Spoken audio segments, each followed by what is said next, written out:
Making great coffee at home is not rocket science, but for most of us, it's very difficult to know where do we start? What brewer do we buy? What method should we use? Let's talk about it.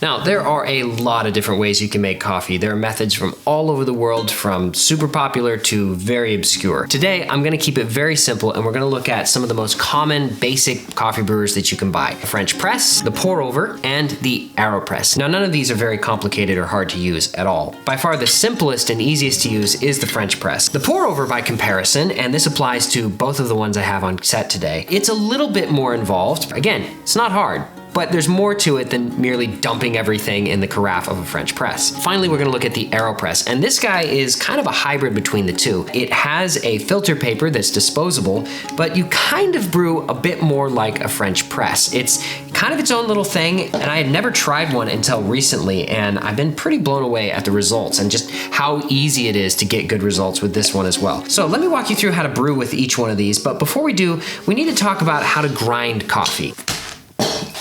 The three essentials for grinding coffee. You need fresh coffee beans, you need some sort of a grinder, in this case, a hand grinder, and some way to measure it. I'm using a scale. So the big thing that people don't realize when you're first getting into making really good coffee at home is that all of these brewers can use the same kind of coffee, but they can't use the same size of ground coffee. And that distinction there is a world of difference. You can take this bag of dark roast and you can make a French press with it, you can make a pour over with it, you can make an AeroPress, you can make espresso, you can make any kind of coffee you want, pretty much, with coffee beans like this. But what you can't do is grind it to the same size and expect to get good results out of all of those different brewers. They're all different in how they operate, how they extract the flavor out of the beans. If you want a good tasting cup, you need to grind to different sizes for different brewers. This is one of the most fundamental rules about brewing good coffee, and if you ignore it, well, your coffee might be good,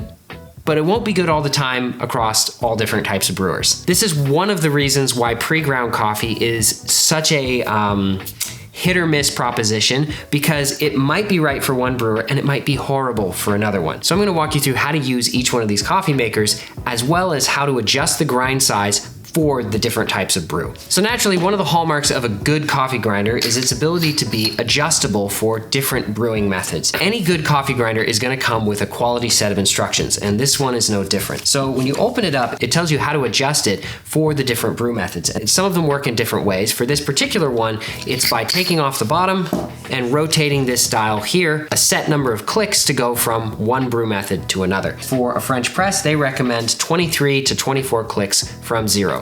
So this has already been zeroed out, and we're gonna start clicking the opposite direction. 3, 4, 5, 6, 7, 8, 9, 10, 11, 12, 13, 14, 15, 16, 17, 18, 19, 20, 21, 22, 23, 24. So now we're set for French press. In the spectrum of different coffee sizes, the French press uses really big pieces because they soak in the water for an extended period of time, and if you use really small pieces, they will start to taste really bitter and astringent very quickly. Once you've got your grind size figured out, it brings you to the next natural question, which is, how much do I use? Well, how much coffee do you wanna make? A cup of coffee is typically between 8 to 12 ounces, or you could say 250 to 350 milliliters. A lot of people like to use scoops and ounces, scoops for the coffee beans and ounces for the water. I find that to be a little hard to use and hard to adjust, so I like to use a scale. We're gonna use a ratio-based recipe of 60 grams of coffee per 1 liter of water. Now, of course, I don't wanna drink 3 liters of coffee today, I'm not insane.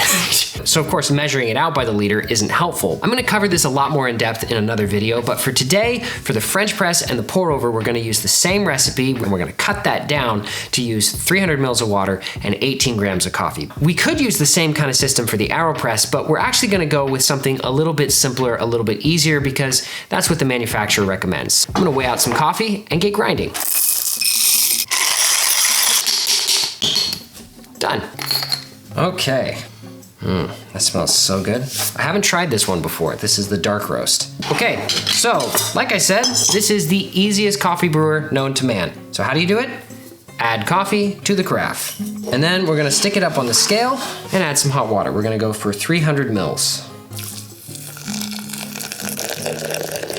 And you can even spin the carafe around if you're having trouble mixing up all of the grounds. There we go, that's 260.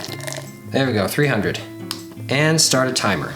At this point, all you have to do is wait. You just put the lid on and leave the plunger up, just like so, and you let it sit for about 4 minutes and it'll be done.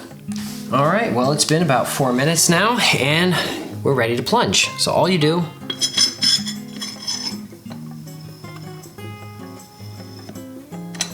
is that. That's all there is to it. So now you just pour your coffee out and you're good to go. Smells good, but I'm actually gonna just set this guy off to the side and I'm gonna do the pour over and the AeroPress while that's cooling because I don't really wanna burn my face off right now. And the AeroPress and the pour over tend to result in a coffee that's a little bit less hot right immediately after brewing. I think we'll be ready to taste them all pretty much about the same time. So we come back to our grinder and we adjust it for pour over. Now I don't need to reference the instructions again because I've been using this grinder for a while. So I know that I was at 24 clicks, so I'm gonna go back 1, 2, 3, 4, 5, 6, 7, 8, 9, that was 9, 10, and that would put me at 14 clicks. Well, I think it tastes best at about 15 for a pour over, so that's what I'm gonna use. I know I brought both of these pour overs onto set today, but I think I'm only gonna brew with one, and I'm just gonna do this one. So we'll set this guy off to the side. But everything you're gonna learn about how to brew a Hario V60 is gonna apply to the Chemex and any other pour over that uses a similar design. And again, we're gonna do the same amount, 18 grams. Whoa, that got away from me. And give it a grind. All right, I'm done. And this is immediately a much, much finer ground coffee than the French press, which is what you want because this is gonna be about half the brew time of the French press. So you start with the V60 by taking a filter paper and you fold it right along the line of the seam. Then you open it up and stick it into the brewer. Now, before you go dumping your coffee in, some people say that it really makes a big difference if you wet the filter first with some hot water and get rid of the papery taste.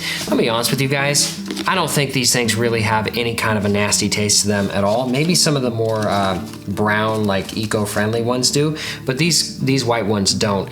What's helpful about wetting it first is that it will make it all stick to the sides of the brewer and stay put. Right now it's trying to spring itself back out of the brewer, which is a little bit frustrating. So we give this guy a little rinse. So it gives you a chance to kind of correct that. And then you can add your coffee in. And then you give the cone a little bit of a shake to make the grounds a nice level bed, and take the rinse water and dump that out. And when you go to brew a pour over, one of the things you want to do is extract some of the carbon dioxide out of the beans before you really get into brewing. And this is called the bloom phase. The reason you do this is because when the coffee is first getting in contact with water, a ton of that carbon dioxide comes out and it kind of prevents the other water from touching the coffee because it foams like crazy. But if you add just a little bit of water, about double the amount of water that you have coffee, so I have 18 grams of ground coffee here, I'm gonna aim for somewhere in the vicinity of 36 grams of water. And as we do that, we're gonna start our timer. There, that's about 37. And then we'll give it a little swirl to combine all of the coffee, foam, and water together. And then you just let it sit there and bubble and do its thing for, I don't know, about 30 seconds or so. All right, and then we add the rest of our water. And you do this by pouring kind of back and forth in a circular crosshatch kind of a pattern. Just keep topping up the brewer until you either run out of room and you have to wait for it to drain, or until you've added all of your water into the coffee. And you'll see places where it might be looking a little bit darker and you want to add water there. And boom, we are done. That is 300 mils.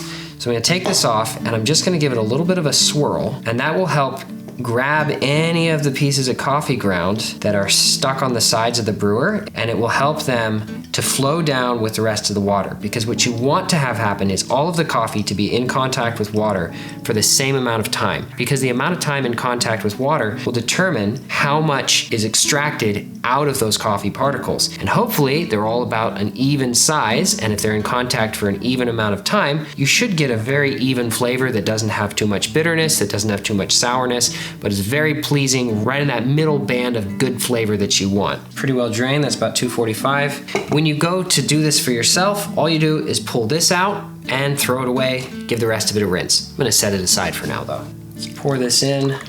And when you're looking at these side to side, right here, you can see that they do not quite look the same. The difference between these two brews is striking. And we're gonna come back to that when we taste at the end and explain how that actually translates to taste, as well as what's causing that. Okay, so the AeroPress, you have a plunger, you have your main brewing tube chamber thing, and a little cup for a filter paper. And it goes right in there into the bottom. And then you take the brewer, put it on, it locks in. You can do very, very complicated variations on this, but we're gonna stick with the instructions that come with the brewer. They say 15 grams of coffee, a little bit finer than a pour over. Now I used a setting of 15 clicks on my grinder for a pour over, and I found that 13 works really well. 1, 2, there we go. Let me grind this up. Okay, so I've got the coffee ground. AeroPress has included here numbers on the side of the brewer to help you know how much water to add in order to make whatever cup size you want. There we go, you add the coffee right in, shake it out. We're gonna stick it on top of the carafe. All right, so here we go. Got my stir stick, got my water, got the timer. Let's do this. Okay, so we're gonna add it up to the number 4 line. Here we go. Let's just fill it all the way up. And you'll see that a little bit of water starts leaking through. That's all right. Start the timer, and we're gonna stir for 10 seconds. There we go. That's 8, 9, and 10. Set that down, put the plunger on, and we'll let it sit for another 30 seconds. Okay, there we go. It's been about another 30 seconds, and we press. And you don't have to push hard, but just press comfortably with your hand away from your body. It'll work its way through.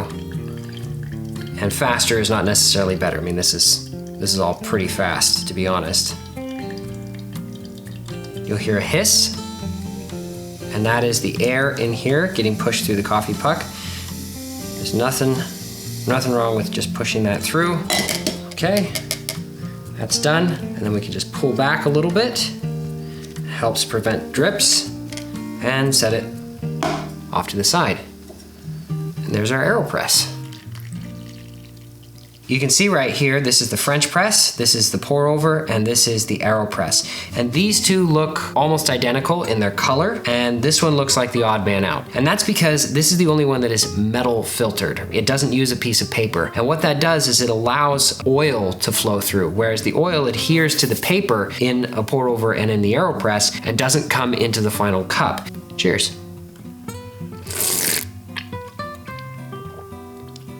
Rich, syrupy, you know, you get strong kind of baking spice flavors. That's good. All right, let me try the pour over. Whoa, immediately, totally different experience. This is almost broth-like in its consistency and its viscosity. This is cleansing, cleaning, clean. That's the big difference there. And there's immediately some other flavors that are starting to pop through. This one is so much more flavorful than this one. This is kind of one note, and this is just a much broader and wider flavor range, but it also feels very thin in your mouth, as opposed to this feels huge in your mouth, but very narrow one note in the flavor. Let's try the AeroPress.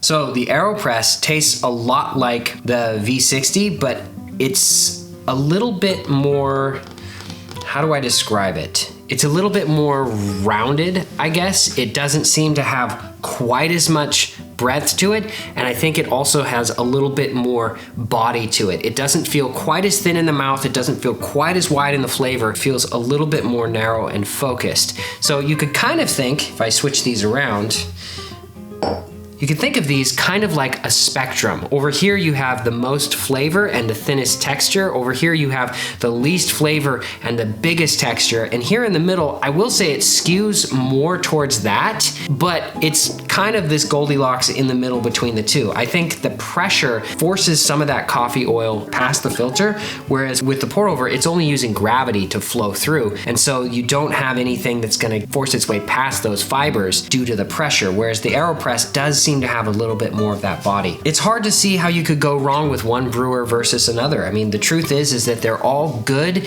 at individual things. And so for you, if you want something really, really, really simple and easy to follow, find and inexpensive, go with a French press. If you want something that's gonna more maximize the absolute pinnacle of flavor that you can get, pour over is king, in my opinion. The pour over is still my favorite for discovering the flavors in a cup. But if you want something that's almost as easy as a French press, but it's gonna push you over into that territory of flavor with a pour over, try an AeroPress. I'll throw one little caveat at you, and that is that, one of the benefits of either one of these styles is that you can get them in all glass or all ceramic or all metal, whereas with the AeroPress, you are stuck with all plastic. But the simple truth is that all of these are fantastic ways to make coffee. All you need is a little know-how and a little confidence, and you can do it. So go make yourself a cup of coffee. Cheers.